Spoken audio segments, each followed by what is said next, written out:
பகவான பார்த்து சொன்னா எல்லாத்தையும் விவரமா சொல்லியிருக்காங்க.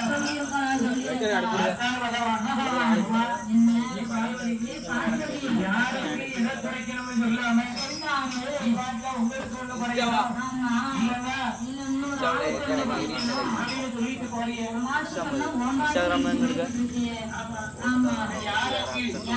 யாருக்கு எதை போய் குறைப்பேன் பகவான் என்ன செய்வது என்று அறியாமல் நம்மளுக்கு ஒரு மனசுல ஒரு கவலை இருக்குன்னு வை, நம்மள அறியாம நம்ம கையை கண்ணத்துக்கு போகணும், இல்லைன்னா தலையில அதே மாதிரி ஆண்டவன் பகவான் என்ன செய்வது என்று அறியாம